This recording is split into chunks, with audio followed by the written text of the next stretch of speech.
মমতাজ এবং শ্রমিক আইসাদের সংখ্যা আরো বাড়বে। আমার দেহ আমার সিদ্ধান্ত। আমি কি বিবস্ত্র হয়ে জনসম্মুখে যাব? ব্যক্তিগতভাবে আমি স্বেচ্ছাচারী হয়ে উঠতেই পারি, সামাজিক মূল্যবোধ এবং ধর্মকে আমি তোয়াক্কা না করতেই পারি, এবং যত বড় অপরাধ হোক আমাকে মৃত্যুদণ্ড দেওয়া যাচ্ছে না। সরকারি বেসরকারি সকল বোর্ড এবং কমিশনে 1/3 নারী প্রতিনিধি থাকবে। শুধু তাই না, বিসিএস সহ সকল নারী মানে চাকরিতে নারীদের নিয়োগে বিশেষ পদক্ষেপ মানে হচ্ছে ধরেন কোটা। এবং এখানেই শেষ না, সচিব, জেলা প্রশাসক, বিভাগীয় কমিশনার, উপজেলা নির্বাহী কর্মকর্তা সকল পদে প্রমোশন দিয়ে হলেও সমান অধিকার নিশ্চিত করতে হবে। চিন্তা করে দেখেন যে আলোচনাটা অলরেডি হয়ে গেছে যে জুলাই আন্দোলনে এই কোটা থেকে সূত্রপাত হয়েছিল, আর এর পরবর্তীতে আমরা প্রশাসন এবং সব জায়গায় সেই কোটাকেই পদক্ষেপ হিসেবে নিচ্ছি। আমরা দেখেন সিভিল সার্ভিসের মতো একটি গুরুত্বপূর্ণ পদে নারী প্রতিনিধিত্ব বাড়ানোর জন্য প্রমোশনটাকে তাদের জন্য ইজি করে দেওয়া হলো যে দিতেই হবে। এর চেয়ে হাস্যকর কি হতে পারে? মানে বিষয়টা হচ্ছে এমন যে যেমন আমাদের এই প্রথম সারিতে যারা বসে আছেন আমার সম্মানিত অতিথিবৃন্দ, আমাদের সবাইকে যদি আজকে এখানে বসিয়ে দেওয়া হয় তার মানে আমরা সবাই কিন্তু সভাপতি পর্যায়ে চলে গেলাম। এভাবে করে আসলে কিন্তু উন্নয়ন নিশ্চিত হয় না। আমাদের যেরকম বর্তমানে ডিস্ট্রিক্ট কমিশনার আছে, আমাদের 64টা জেলায় মহিলা হচ্ছেন 18 জন, উনাদের সুপারিশ মতো এটা হতে হবে অন্তত পক্ষে 32 জন মহিলা। তাহলে কি করতে হবে? অ্যাট এনি কস্ট সহকারী কমিশনারকে ডবল প্রমোশন 3 ডবল দিয়ে তাকে এখন আমাদের ডিসি বানিয়ে দিতে হবে।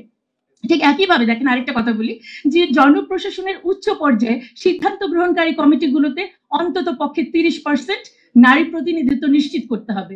এটা শোনার সাথে সাথে আমার মাথায় আসে যে তারা কি কোনো কমিশন নাকি তারা ডোনার? বিজ্ঞাপনে নারীদেরকে আবেদনে উৎসাহিত করা হচ্ছে, এটা লিখতেই হবে। এইটার বিপরীতটা মানে হচ্ছে পুরুষদেরকে নিচ্ছে। এটি কি আরেকটি বৈষম্য সৃষ্টি করার একটি পায়তারা নয়? এবং দেখেন লাস্ট আমি যেটা বলতে চাই যে জনপ্রশাসনের সকল আইনকে নারী উন্নয়ন নীতির সাথে সামঞ্জস্য বিধান করে ইমপ্লিমেন্ট করতে বলেছে। যে নারী উন্নয়ন নীতি নিয়ে এত সমালোচনা, যেটার এত ঘাটতি, এটার সাথে এটাকে মিলিয়ে করতে বলা হয়েছে, অথচ তাদের যোগ্যতা বাড়ানোর জন্য কোনো ধরনের এখানে কিন্তু সুপারিশ দেওয়া হয় নাই। এখন আমি আমার এই চ্যাপ্টারটাকে শেষ করে আমি 1 মিনিট সময় নিব। আমি এতক্ষণ আলোচকদের এত চমৎকার আলোচনা শুনেছি, কয়েকটা পয়েন্টকে আমি একটু সাথে দিয়ে পুরো কমিশনের রিপোর্টটাকে, যে একজন আমার শ্রদ্ধেয় আলোচক বলছিলেন যে কেন তারা এটা ইনপুট করেছে বুঝতে পারছি না, আমার কাছে কয়েকটাকে মিলিয়ে আমি তাদের উদ্দেশ্যটাকে একটু ক্লিয়ার করতে চাই। আমি ব্যক্তিগত লেভেল, পারিবারিক লেভেল, সামাজিক লেভেল এবং রাষ্ট্রীয় লেভেল 4টা পর্যায়ে আমি তাদের পারপাসটাকে একটু ব্যাখ্যা করছি তাদের দেওয়া প্রিন্সিপালের বেজে। প্রথমত ব্যক্তিগত পর্যায়ে, আমার দেহ আমার সিদ্ধান্ত। আমার হাত মুখ পা দিয়ে যা ইচ্ছা তাই করবো। আমি কি বিবস্ত্র হয়ে জনসম্মুখে যাব? আমার দেহ তাই সেটা আমার সিদ্ধান্ত। ব্যক্তিগত স্তর কোন জায়গায় নিয়ে গেলে আমাদেরকে চিন্তা করতে হবে। এবার চলে আসি পারিবারিক লেভেলে। পুরুষ হয়ে গেল নারীর প্রতিপক্ষ, হাজবেন্ডের বিরুদ্ধে আমরা এখন ফৌজদারি মামলা করব সেই ম্যারিটাল রেপ নিয়ে। এই যে দাম্পত্য কলহে আরেকটা নতুন ইস্যু কিন্তু ঢুকিয়ে দিলেন। এটার শত্রু হয়ে গেল হাজবেন্ড। এবার আসেন সম্পদের যতটুকু আমরা পাওয়ার কথা ছিল ওটাই পাই না।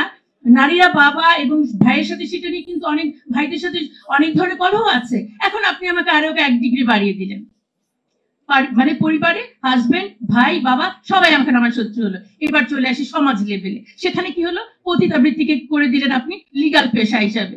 একদিকে স্বামীর বিরুদ্ধে আমরা দেব ফৌজদারি মামলা ম্যারিটাল রেপের, বেচারা কেন তখন সংসার করতে যাবে? উনি তো পতিতালয়ে চলে যাবেন, সেখানে তো আর মামলা খাওয়ার কোনো ভয় নাই। এবং ইদানিং আমাদের অনেক ছাত্রীদেরকে আমরা বিভিন্ন হোটেলে দেখা যায় ধরা পড়ছে পুলিশের কাছে। এটাকে যখন আপনি লিগাল করে দিলেন, তারা পার্ট টাইম টিউশনির মতো এটাতে চলে যাবে, তখন কোন ভাবে সামাজিক নৈতিকতার জায়গাটিকে আমরা ধরে রাখবো? একইভাবে শিক্ষানীতি নিয়ে অলরেডি কথা হয়েছে, বলা হয়েছে শিক্ষানীতি 2010-কে আধুনিকায়ন করা এবং যৌন সম্মতি বিষয়ক বিবরণীগুলো যেন ইনক্লুড থাকে। আমরা এটি নিয়ে ব্যাখ্যা করতে চাই, আমরা আশা করি বুঝতে পারছি। এবং গণমাধ্যম, আপনারা যারা এখানে আছেন, বলা হচ্ছে গণমাধ্যমে নৈতিকতা, অশ্লীল যে শব্দগুলো ব্যবহার করা যাবে না, নৈতিকতা, অশ্লীলতা, সুস্থ শালীনতাপূর্ণ পোশাক, ধর্মীয় অনুভূতি। আমি এই কথাগুলো গণমাধ্যমে বলতে পারবো না। আমি গণমাধ্যমকে তাহলে কোন পারপাসে ব্যবহার করছি? আরেকটা শব্দ গণমাধ্যমে, জেন্ডার স্টেরিওটাইপ কথা, ঘরের কাজ শুধু নারীর এবং নারীরা ধূমপান করবে না, এই কথাগুলো বলা যাবে না।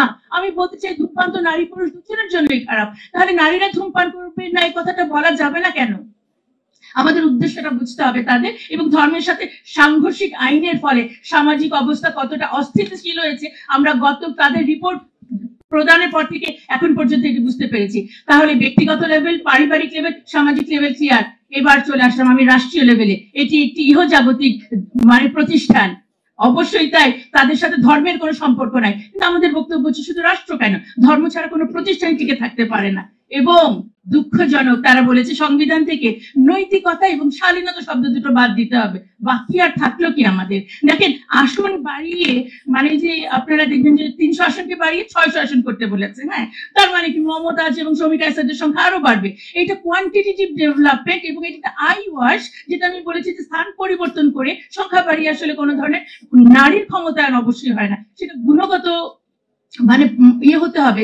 যেমন গত পার্লামেন্ট বা গত 15 বছরের পার্লামেন্টে আমাদের প্রধানমন্ত্রী, স্পিকার, আমাদের বিরোধী দলীয় নেত্রী, তারা সবাই নারী ছিলেন। আমরা কি দেখলাম? একজন নারী নেতৃত্ব ফ্যাসিবাদের অনেক পুরুষ ফ্যাসিস্টকেও তিনি ছাড়িয়ে গেছেন। তো সুতরাং সংখ্যা ভিত্তিক এবং পজিশন ভিত্তিক কাউকে বসালে সেটা ক্ষমতায়ন বলা যায় না। এবং লাস্ট যেটা বলা হলো, মৃত্যুদণ্ড বাতিল করতে হবে।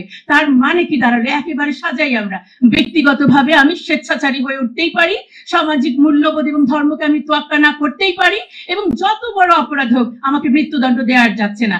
সুতরাং এর চেয়ে বড় অরাজক অবস্থা আর কি হতে পারে? সুতরাং এখনই সময় আমাদেরকে সংস্কারগুলোর প্রতি এবং এই কমিটির প্রতি অবশ্যই ন্যায্য সিদ্ধান্ত আমাদেরকে নিতে হবে। যে সবাইকে অনেক ধন্যবাদ। জি, আসসালামু আলাইকুম।